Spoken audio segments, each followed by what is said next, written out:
Good morning, and welcome to the First Unitarian Church.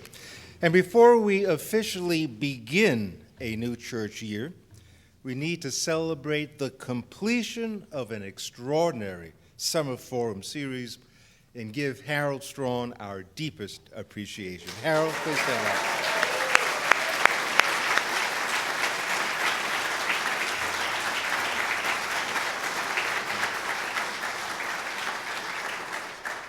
I think Harold needs to know that we are in the midst of discussing the extension of Summer Forum, probably till Christmas, if that's okay. David Owens, welcome back. Hope you had a delightful summer.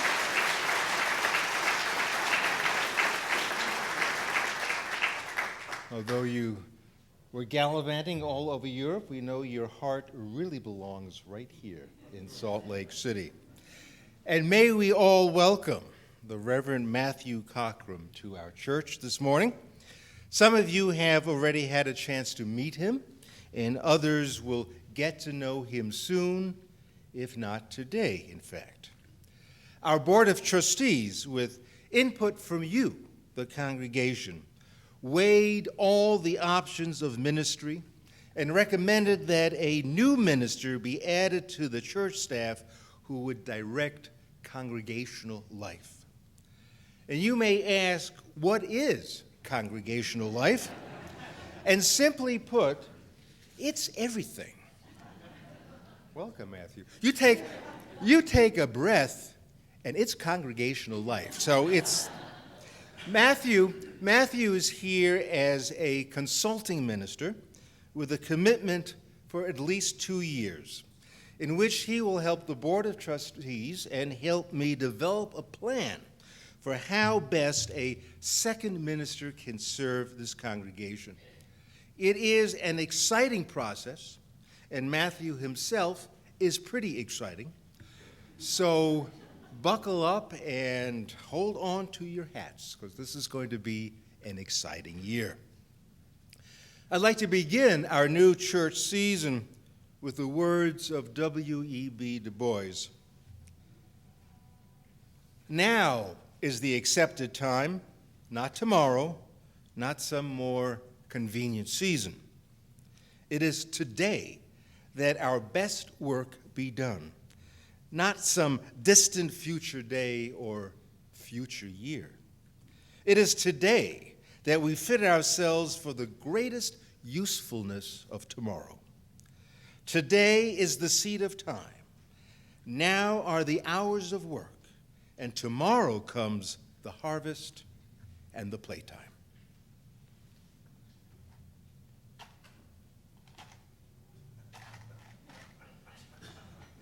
I'm going to have to take a course in match lighting again. There we go.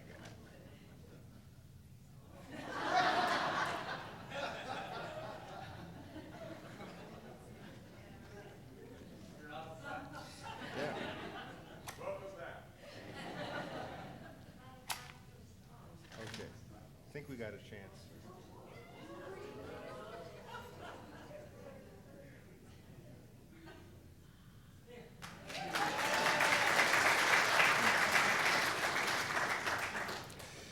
Symbol of light, eventually.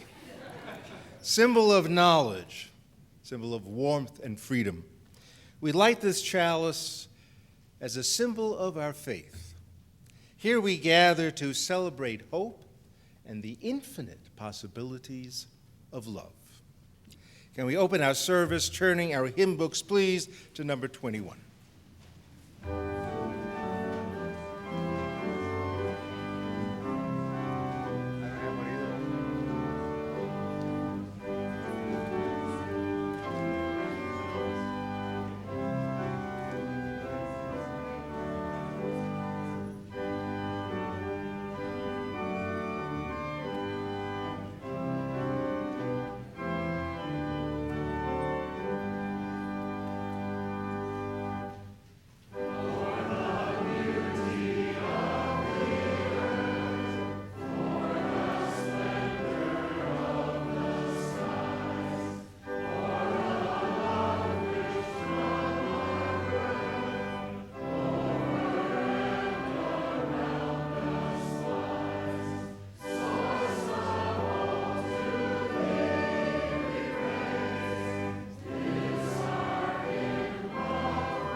truly wonderful to come together again as a worshipful community. And may we take a moment this time, end of the summer, to unite our minds and our hearts in a spirit of prayer, reflection, meditation.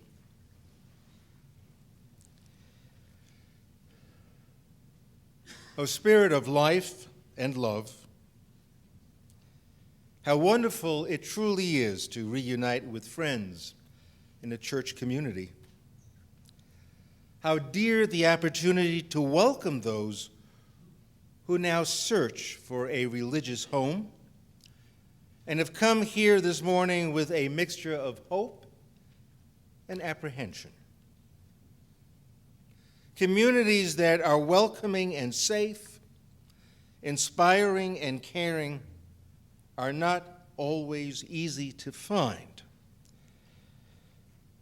To feel as though one were in a religious home, that home must speak to the heart, to the mind, and to the soul.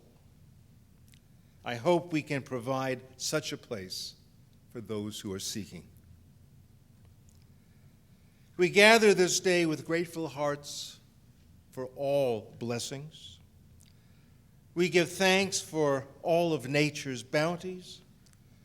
We give thanks for gracious friends and caring family. We give thanks for a worshiping community that sustains us. Each of us carries our private griefs and burdens, and sometimes we can share these. And for the open hearts that respond, we are grateful.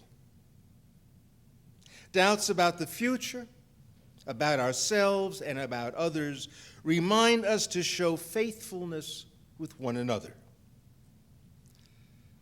May our heart and mind guide us. This day may we see more clearly and love more dearly. May the peace of the world's beauty restore us, and the vision of a world at peace prompt us ever onward. Amen.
Good morning.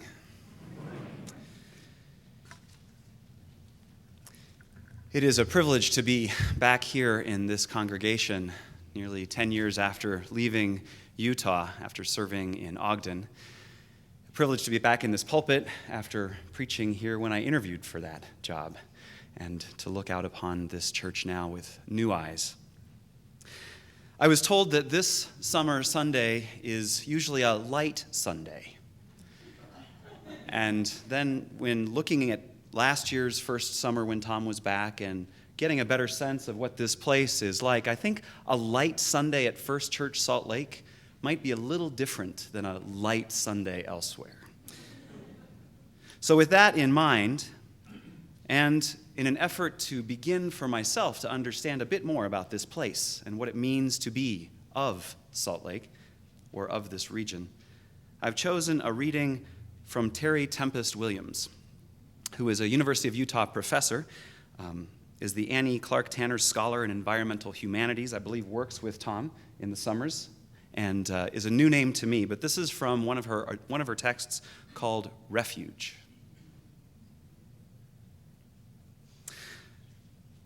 A friend of mine, Sandy Lopez, was visiting from Oregon, and we had spoken of the bird refuge many times.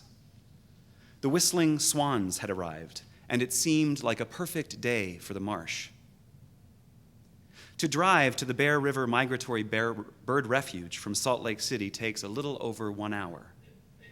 I have discovered the conversation that finds its way into the car often manifests itself later on the land.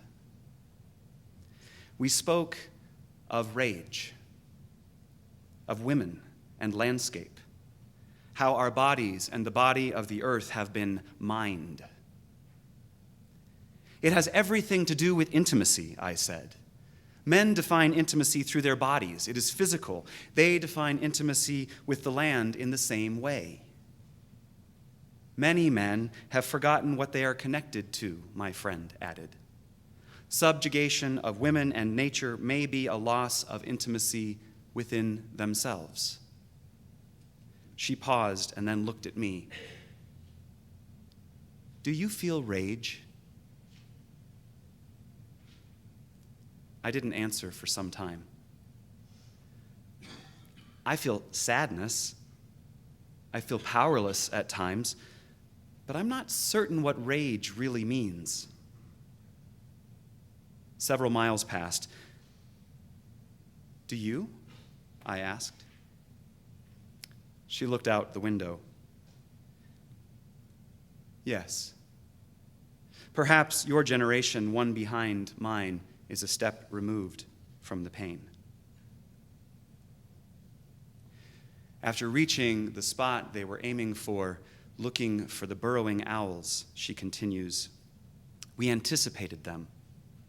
About a half a mile away, I could not see the mound, and so I took my foot off the gas pedal and coasted, and suddenly it was as though I was in unfamiliar country. The mound was gone, erased. In its place, 50 feet back, stood a cinder block building with a sign, Canadian Goose Gun Club. And a new fence crushed the grasses with a handwritten note posted, "Keep out."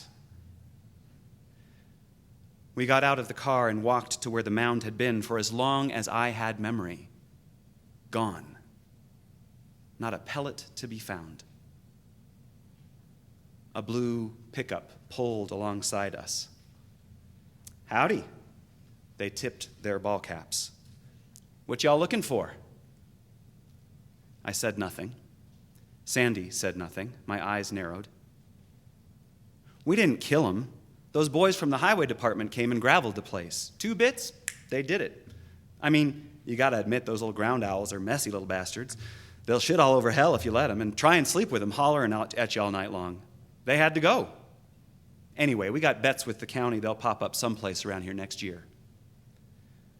The 3 men in the front seat looked back at us, tipped their caps again, and drove off. Restraint is the steel partition between a rational mind and a violent one. I knew rage. It was fire in my stomach with no place to go. I drove out to the refuge on another day, and I suppose I wanted to see the mound back in the place with the family of owls bobbing on top, and of course, they were not there. So I sat on the gravel and threw stones, and by chance, the same blue pickup truck with the same 3 men pulled alongside, these self-appointed proprietors of the newly erected Canadian Goose Gun Club. "Howdy, ma'am. Still looking for them owls, or was it sparrows?" One winked. Suddenly, in perfect detail, I pictured the burrowing owl's mound, that clay-covered fist rising from the alkaline flats. The exact one these beer-gut-over belt-buckled men had leveled. And I walked calmly over to their truck and leaned my stomach against their door and held up my fist a few inches from the driver's face and slowly lifted my middle finger to the sky. This is for you, from the owls and me. This concludes our reading.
Well, this is the chance once more to welcome everybody to First Unitarian Church, and a long-time tradition in this church, because we are really deeply interested in welcoming new people to this congregation, especially those who are here for the very first time today. And so what we like to do is ask, if you are here for the first time, would you please stand so we can see who you are and then kind of cozy up to you at coffee hour and share some liberation? Who's here for the first time? Please. Welcome. And up there, welcome.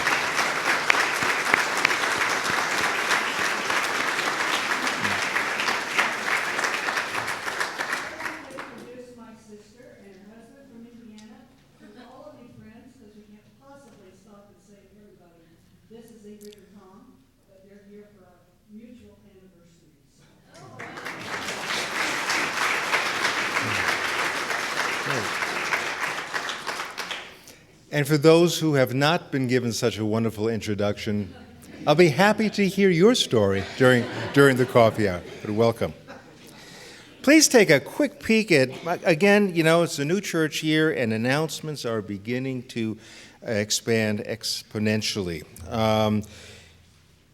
Let me just mention that, take a look at the announcement for children and for teens. Make sure that you register your children for the Sunday school program. The Sunday school will officially begin on the 13th. And an important reminder, and that is we will only have one religious education program, which will be at 11 o'clock. So please keep that in mind. 9 o'clock, there will be childcare available, but a new RE program will take place at 11.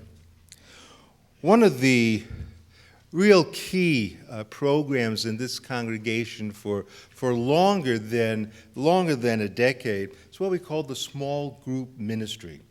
And they provide a wonderful opportunity for people to get together, roughly 10 or 12 in a group once a month, to discuss really meaty topics. And it allows us to get to know one another so much easier, so much better than just the coffee hour chit-chat. And it really becomes a very rich experience. Last year, we had about 150 people in this congregation who met. And so we are now offering a new registration for the coming year for small group ministry.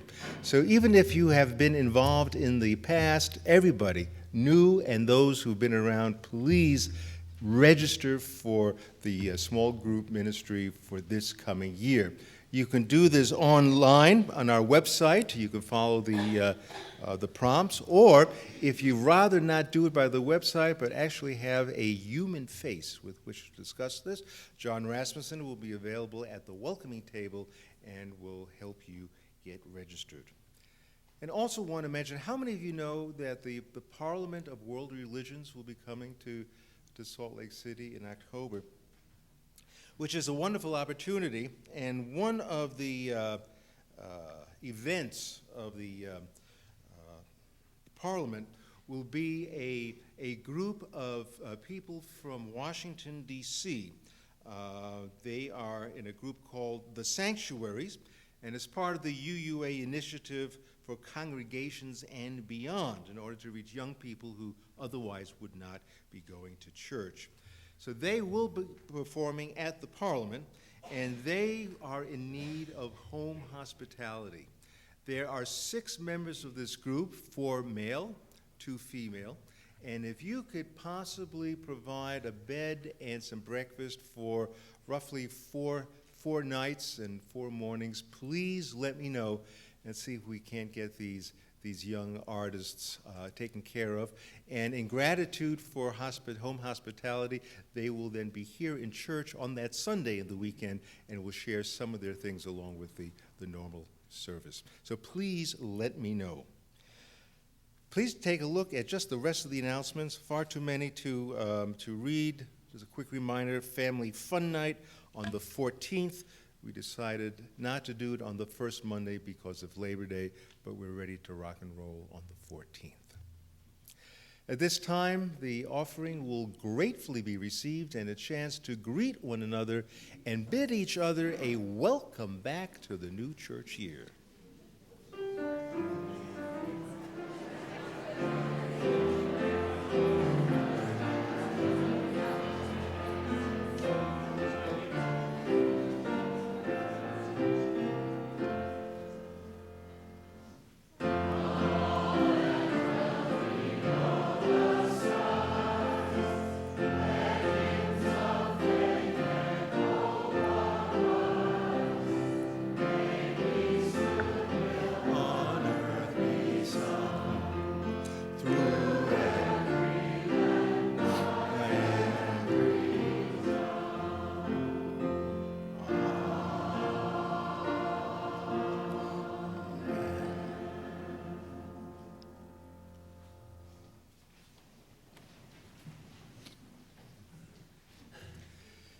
Well, another memorable summer is almost completed and in the books, they say, for us to contemplate with a fine sense of accomplishment.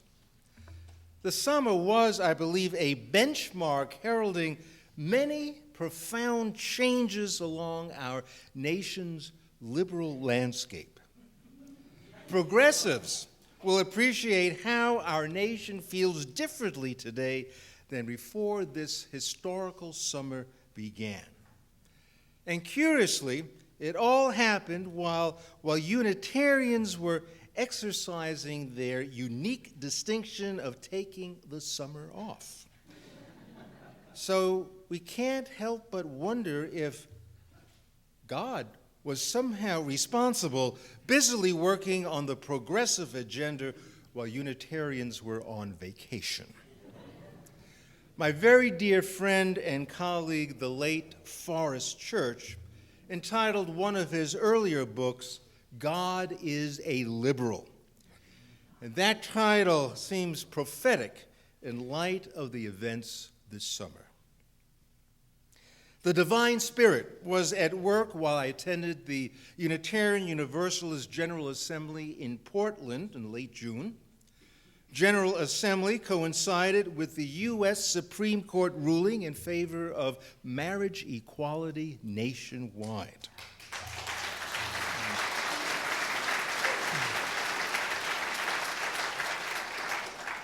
There could not have been a better place on earth to receive such blessed news. It was like we were shepherds in the field and angels announced the birth of a miracle. Tears flowed spontaneously. People who have never danced and probably never should shed their inhibitions and made spectacles of themselves in their jubilation. And get this, Unitarians approached strangers and hugged them. I didn't know where I was. And so every meeting and workshop began with the words, "Did you hear the news?" We felt instinctively that America was now a different place from what it was when we arrived in Portland just a few days before. Now, everything seemed possible. Although the winning decision was threadbare, we didn't let it get in the way of our celebration. One vote and a 5-4 decision accounted for a tectonic shift in our culture. The bias, so cleverly cloaked in religious tradition, had lost its power to discriminate. A Unitarian conference was definitely the place to be to receive such extraordinary news, but that was not the only redeeming news I received that day. Mary and I were staying at the home of friends, an easy 25-minute walk from the convention center. And as I was headed to the house again around dinner time, casually looking both ways before crossing a sleepy, tree-lined street, 2 bicyclists pedaled by without a stitch of clothing. Yeah. The temperature was hovering around 100 degrees, but I thought this couple was taking a rather extreme measure in beating the heat. When I got to the house, I said to Mary, "You'll never guess what I saw." And she said without a pause, "Well, probably a bunch of naked people riding their bikes." Wow. She said it in such a matter-of-fact tone that indicated that I was sorely out of touch. So I just kind of stood there quietly and waited. And then she enlightened me that it was officially Nude Bicycle Riding Day in Portland. Many thousands participated, unbeknownst, of course, to anyone stuck all day in a convention center. You know, it seems that whenever I think Salt Lake City is becoming a little more progressive, something like this comes along and just sets me way back. It was indeed a great summer for progressives. And Pope Francis proved he belonged in that good company. He too must feel that God is of the liberal ilk because he pursued that path as he blessed the environmental movement in his encyclical. He said, the science was sound. And he said, but you can keep on believing in a kind and loving God. We just need to realize that God was definitely not the go-to guy who will reverse climate change or suck greenhouse gases out of the atmosphere. Those kinds of miracles are long past. They're not going to happen. So we better get with the program and make some dramatic changes in how we live, in how we produce alternative forms of energy.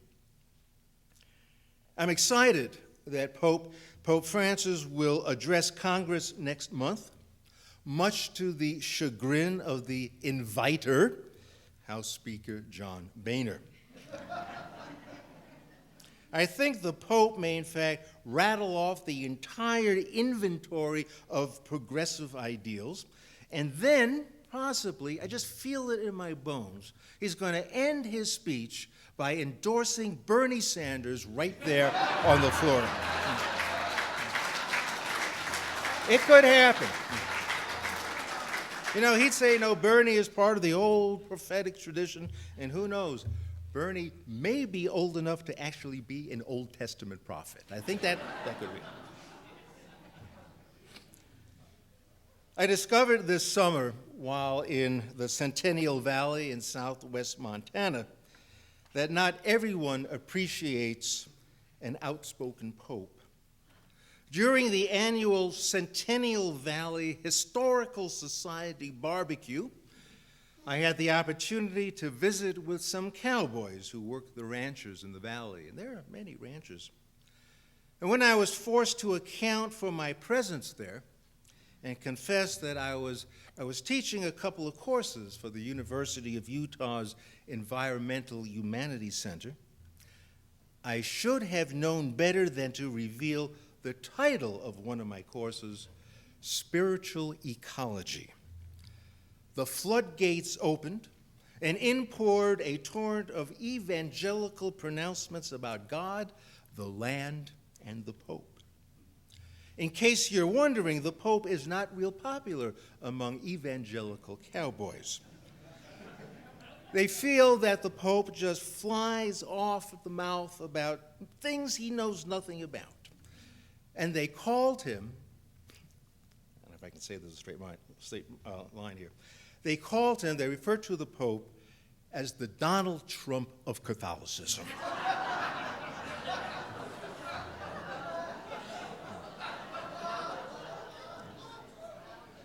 But the disdain for the Pope actually reflected more a disdain for all the sudden changes taking place, huge progressive shifts in our culture. The Boy Scouts of America dropped the belief in God as a requirement to join the organization some time ago. But this summer, the Boy Scouts allowed openly gay men to be leaders working with young boys. And even in Utah, we learned just a few days ago that the LDS Church will continue their affiliation and follow along the new guidelines.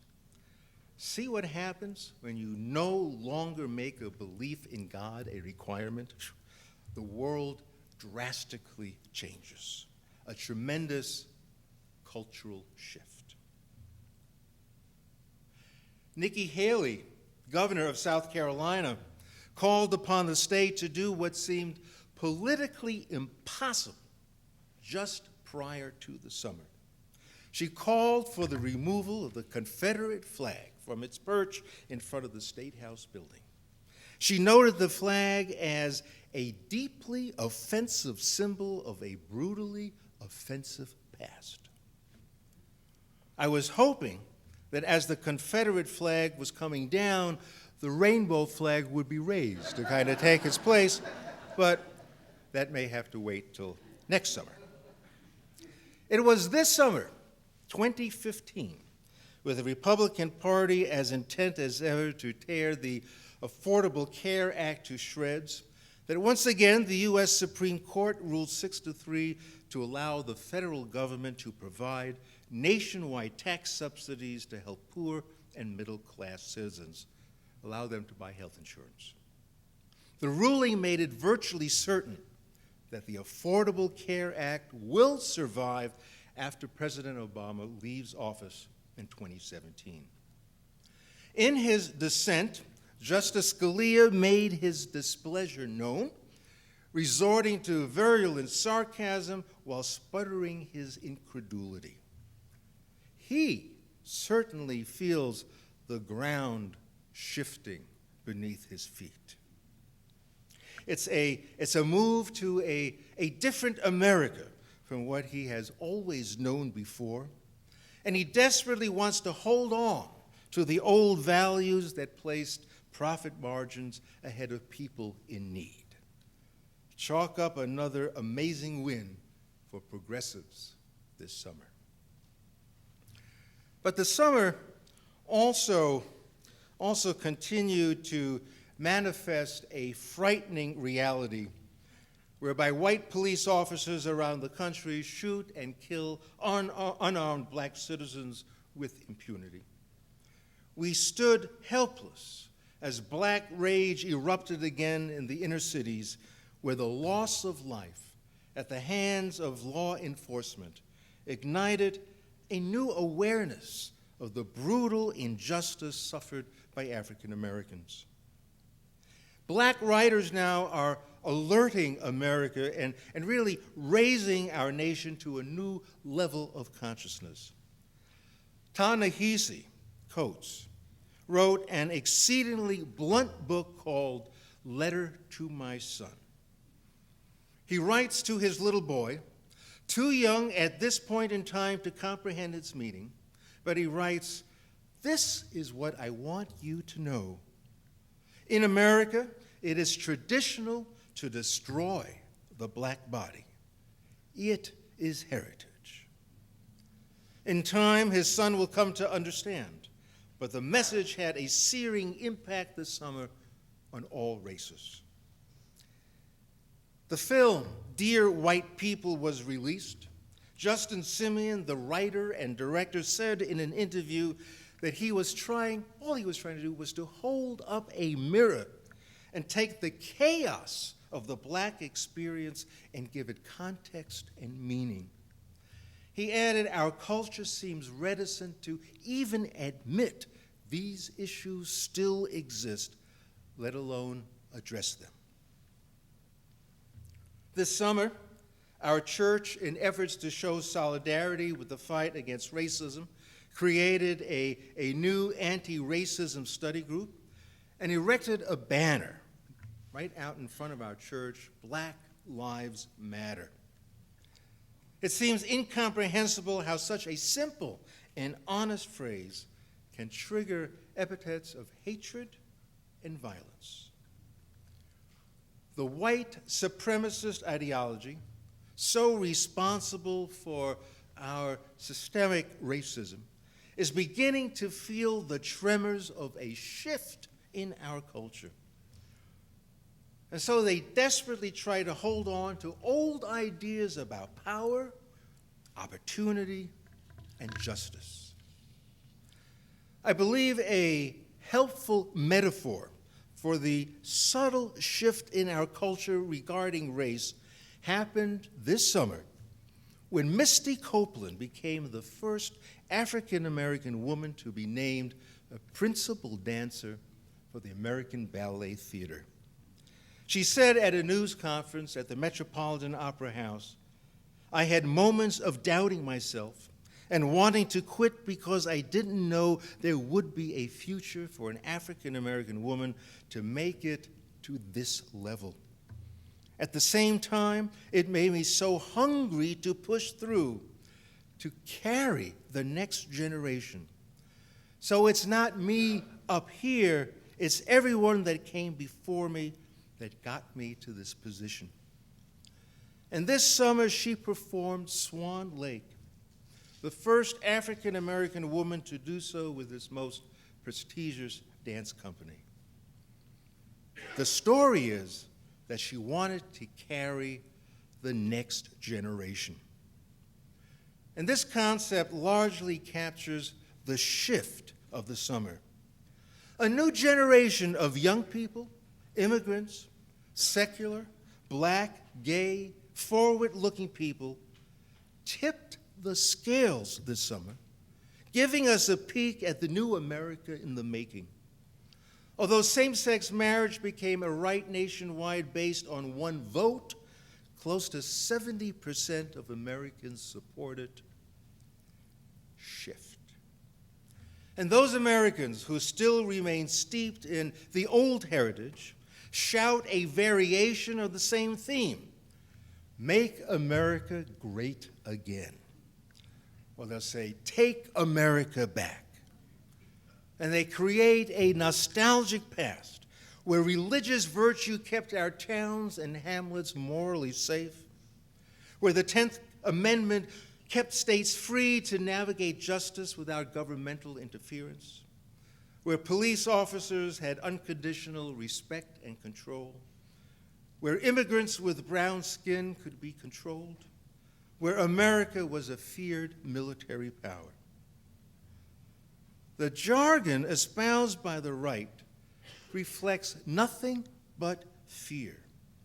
Their grip on American mores slipping away as the culture begins its slow, creaky shift towards a broader acceptance of diversity. White America will soon succumb to minority status and then wither our elections in our new democratic republic. Afraid? The old Americans thrive to thwart the making of a new America at the polls, trying to prevent these new Americans, these ones who have become of age, those who have immigrated, trying to keep them away from casting their vote. But the writing is on the wall. We have tipped the scale. The old America, which guards its heritage of mostly straight white male power, igniting the kind of rage we heard this morning in Matthew's reading. These old boys must feel as though they have fallen through the rabbit hole. This, the 150th anniversary of Alice in Wonderland, offers an apt image for how those who want to make America great again, how they must feel.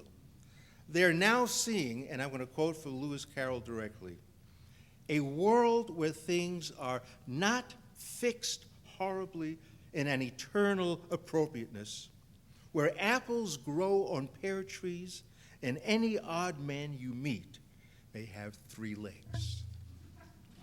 So when Caitlyn Jenner experiences celebrity status as male and female, and now, I don't know how many of you are aware of this, now when you sign onto Facebook, you are given 58 choices of gender identity. Well, yeah, apples might as well be growing on pear trees. But don't you love the new garden? The hostile tenor of this presidential election, the reprehensible overtness of deadly law enforcement, the desperate attempt to discriminate on grounds of what they now call religious freedom, constitute a frantic effort to preserve an old past. As far as I'm concerned, the issues boil down merely to one issue. We're either a forward-looking, forward-facing society, or we're looking back. Because the debate, if you kind of parse all the messages the debate is about the future. In which direction are we headed? We're going forward, we're going back. This summer alone, the symbols of the past have been removed. Ideals for our culture have shifted. We argue about the destiny of our nation, the right to amass wealth and power for oneself has been challenged.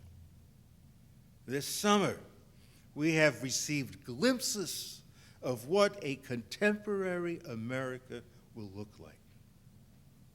Of course, there's going to be a lot of resistance, but a shift is taking place in spite of it all.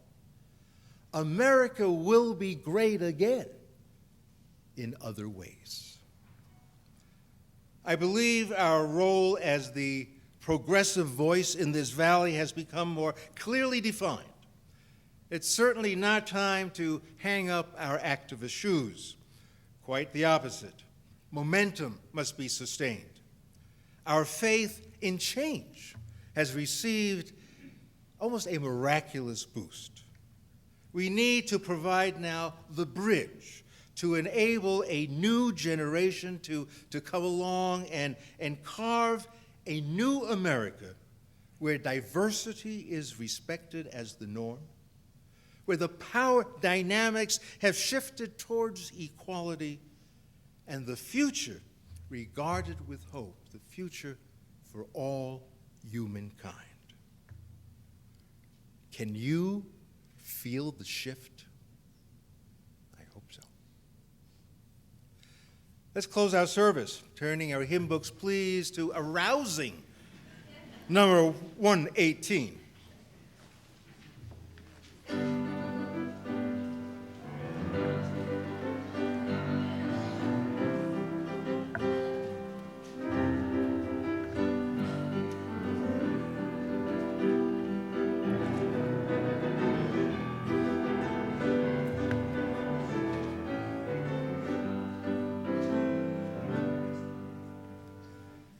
This little light of mine, I'm gonna let it shine. This little light of mine, I'm gonna let it shine.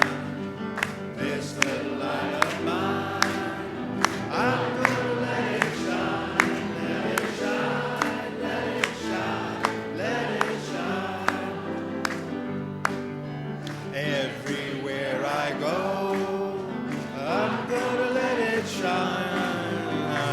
Everywhere I go, I'm gonna let it shine. Everywhere I go, I'm gonna let it shine. Let it shine, let it shine, let it shine. Building up the world, building up the world, I'm gonna let it shine.